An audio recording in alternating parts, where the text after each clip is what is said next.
Hello, I'm Andrew McCormack. I thought I'd do a quick video of a transcription I've done of the first movement from Shostakovich's Symphony number 15.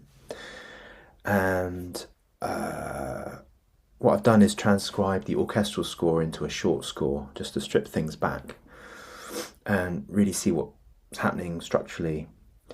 And in this case, it's quite easy to do because it's actually quite not sparse, but just each of the groups of instruments pretty much stay set to what part they're doing. So so I've just done the first 40 bars, and the texture's extremely clear. So we've got a solo flute carrying almost all of the melodic material, with a string accompaniment, very light and supportive, and a glockenspiel that pops in occasionally, and it's like a little flash of colour in the gaps. Shostakovich himself described this movement as being like in a toy shop, and you can hear how the parts sort of have this mechanical sort of feel to it. There's lots of plinks and plonks and little motor rhythms that sort of wind up and then turn off. So anyway, let's have a little listen to it. And I wonder if I can just do this. Okay, here we go. So let's have a listen.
Okay, so as you can see, it's all quite it's all in one place now, and yeah, let's just go through it.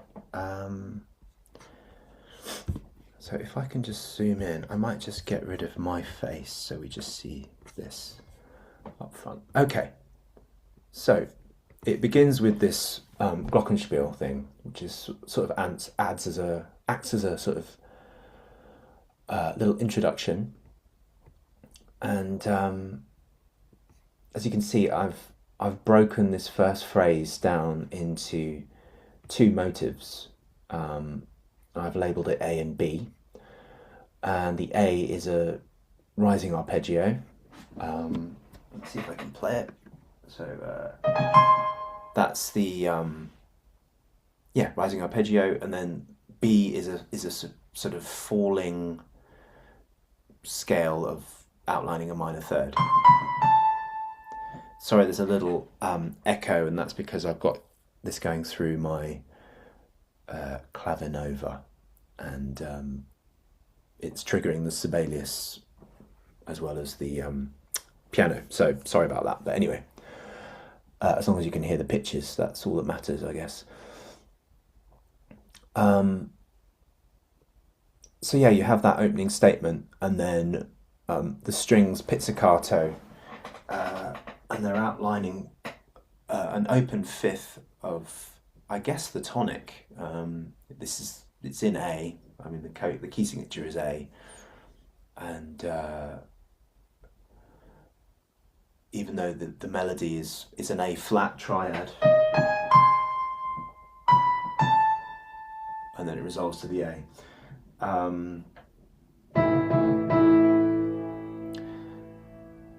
So those are the notes that are happening in the strings. But if you take away the octaves, you've got this sort of. So I mean, if this was a piano piece, you might just be playing just these two notes here.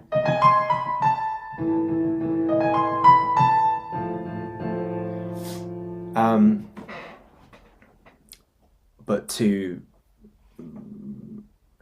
well, I mean, the orchestration of it, I guess, is maybe another discussion, but the octaves just sort of help add resonance to the voicing.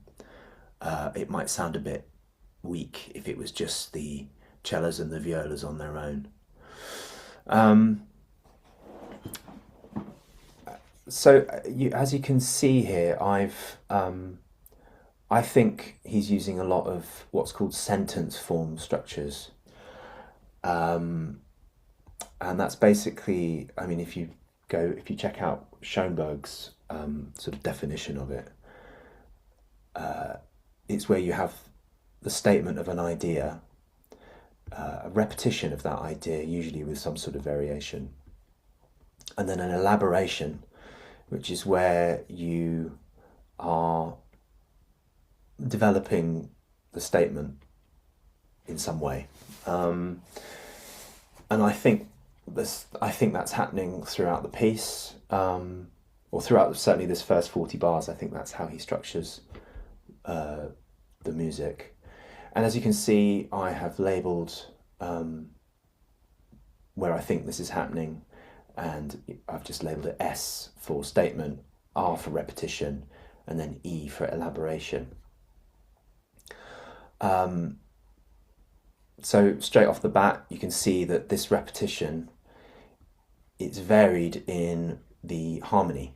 So it's exactly the same rhythms, exactly the same sort of accompaniment texture, but we move to a sort of D minor shape, really. So you've kind of got this, yeah, I would say this is a D minor. You've got the F natural and the D, but then you just have the sort of pedal of the open fifths hanging over. And then the elaboration, it starts off with the A-B motive, but then we have this, with this new sort of, these new motives being introduced. It's this kind of staccato sixths figure. And then the second half is sort of,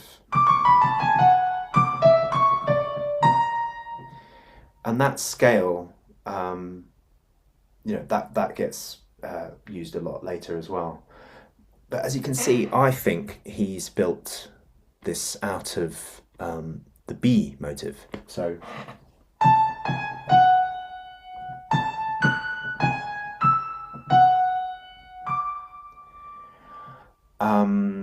and then you could interpret the D as being two lots of B next to each other.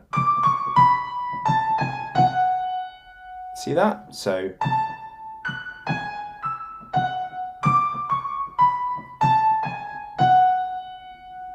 and then the next bit is a repetition, and then I've put spanner there because we go on to a B flat, which is a little unexpected, and it's answered immediately by the glockenspiel to set the whole thing in motion again. And so, and as you can see, also I think that there's a larger sentence form happening as well. So you can see it here. This is the statement. So that first sentence form is a statement in itself, and then it's repeated with variation, and then we have an elaboration up until what you could consider a sort of a B, if you like, if you're going to think of it as A B A or something. then you could think of this as a B. But anyway, let's not get into that just now. Let's just go through this this first repetition. And let's see, it's 9, 10, so it's 10 bars at the start. And then this repetition, let's call it 1, 2, 3, 4, 5, 6, 7, 8, 9 bars. So it's a little shorter. But yeah, so what's different this time? Well, there's only one glockenspiel note this time instead of 2. So we're truncating it. We have the statement of that first motive again. And then a repetition. But then, so then we sort of skip on to the elaboration material of this of these new motives.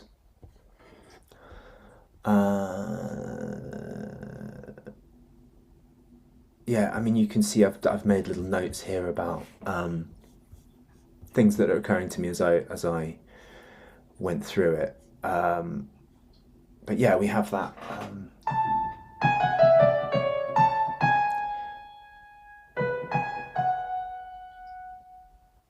So yeah, an interesting thing about bar 15 and 16 is that we've got this sequence of the sixth is augmented to a bar each, and a note is added, a falling second. So rather than it going, we're sort of, it's been extended to a bar each, and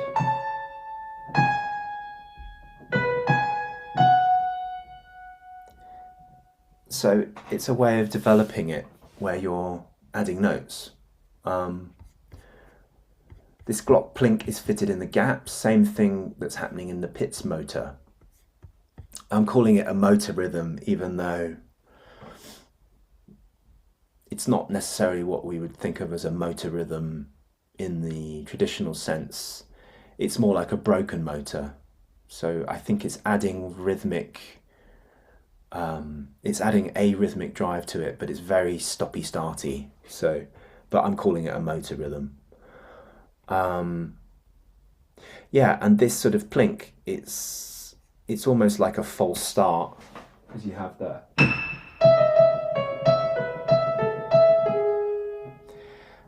So yeah, what's going on here? This is sort of, it's the music of this. It's that music, but we're pedaling on this E.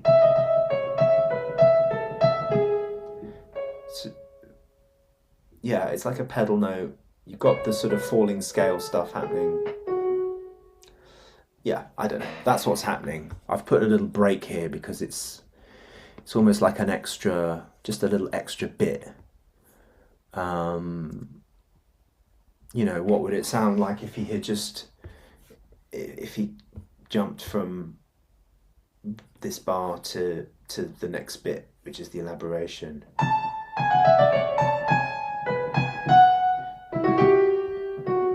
I mean, it would work. But sometimes, you know, you just have this little extra thing, this little extra bit. It helps sort of not feel too square, and it helps proportion things nicely. The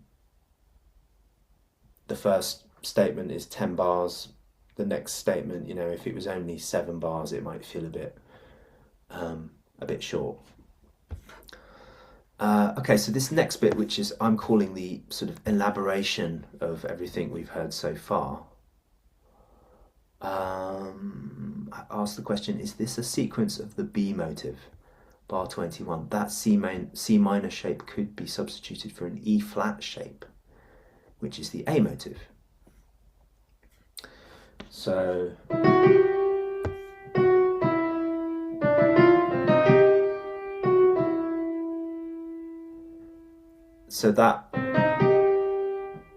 I think what I was thinking was that instead of this C minor, if it was E flat, an an E flat triad. It's actually the A motive, isn't it?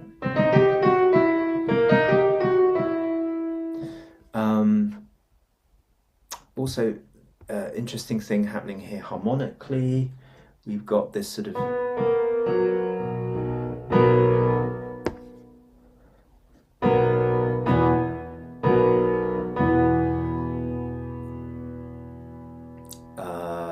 we've kind of got these 5 1s into E minor, which is the 5th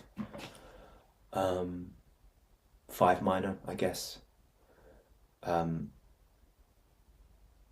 So in terms of what the string accompaniment is doing, harmonically, we've just had A, D minor, which is 4 minor, and then E minor, which is 5 minor. So far we've just had 1, 4 and 5, even though melodically we've got other harmonies happening. In terms of what the strings are laying out in terms of harmony, it's actually very sort of, yeah, it's like the simplest form of harmony and harmonic elaboration and variation. We get into all that stuff later. Having said that, here we have what looks like a C minor, or I don't know if it's C minor or C major. But it's over a flattened 7th. Let's just listen to that quickly. So definitely here.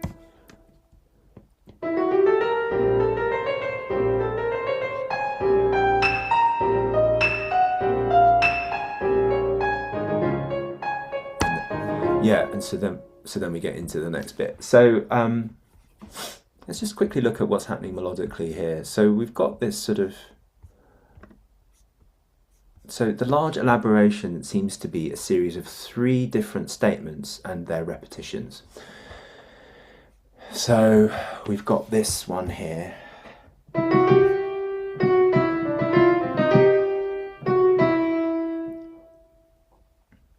Yeah, so if you think of that as a statement, that's a sort of repetition. Obviously it's varied. And then the next bit, is that right? Is that? So,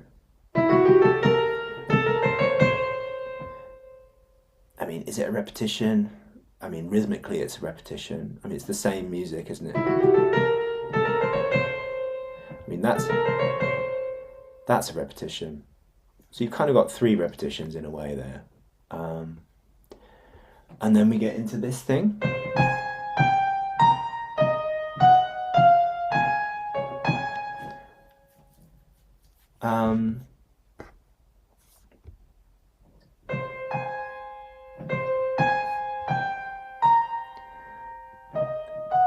So I hear the sixth stuff going.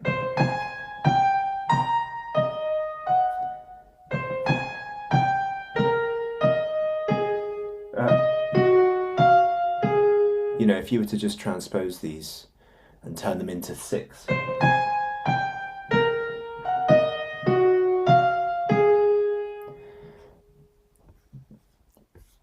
Yeah, I mean, maybe it's a stretch, but I think this is the 6th music that he's varied, and he's turned this into a little kind of syncopated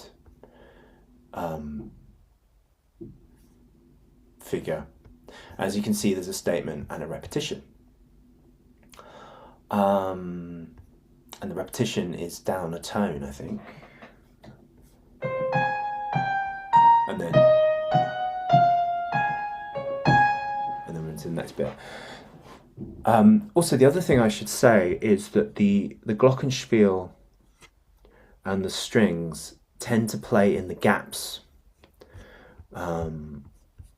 So if you go back to the beginning, the glockenspiel is on its own, flute plays, string plays in the gap, the flute plays, string plays in the gap.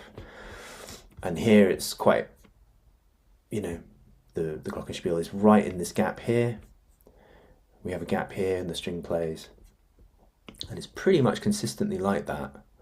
You see here, the string is in that gap. There's a little gap there, the string plays.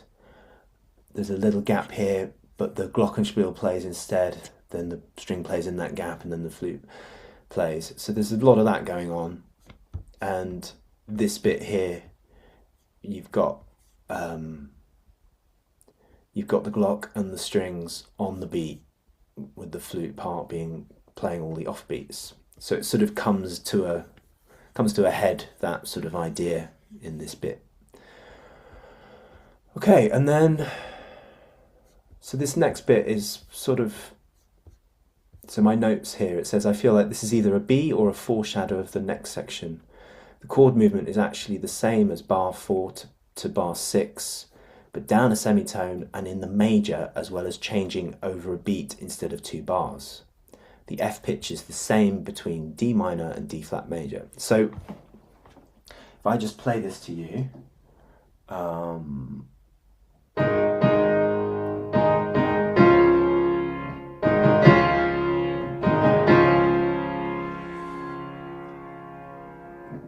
now the reason I'm saying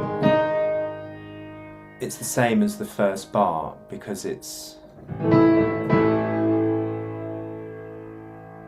if the first couple of bars, if bar 4 and 6 is A to D minor, this is A flat to D flat major.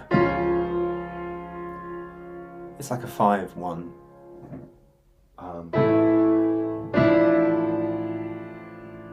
So if you think of 5 and 6 as being, rather than 1 to 4, that's, if you think of that as 5 to, that's the 5 of D minor, then this is the 5 of D flat major. And what's nice is you've got that F. So instead of that, you have, it's also, the strings are also arco there, so they bow these. This is the first time we hear bowing, so it's very much a moment of difference and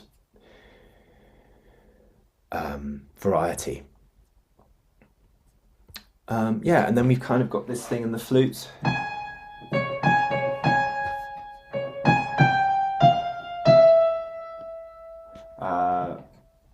And the strings go back to pizzicato. Rising scale of a minor third, outlining a minor third. Is that the upside down version of the A motive? Don't know. And the interesting thing with this bit here is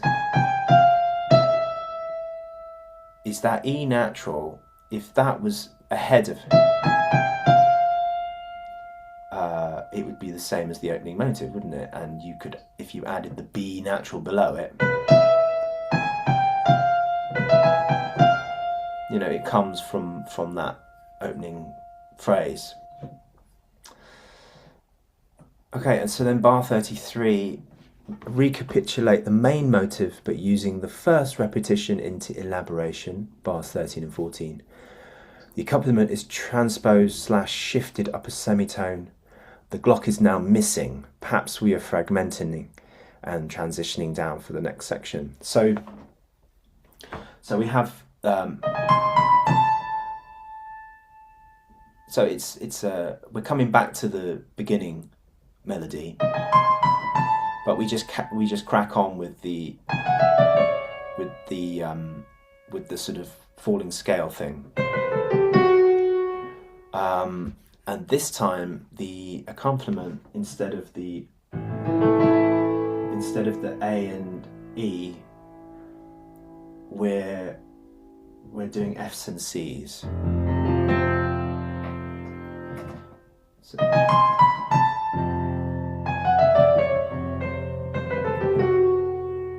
I'm not sure what the term is for that, but it's a yeah, the accompaniment has been shifted. So the melody is the same, but the harmony has been transposed. Yeah, and then I've done a sort of statement, repetition,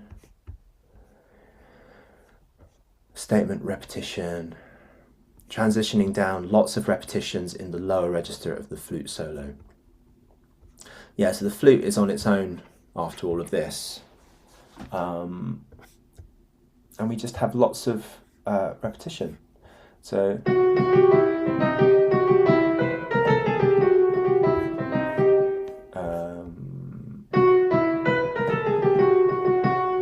I've written Elysion, I don't know how you pronounce it, but it's the idea that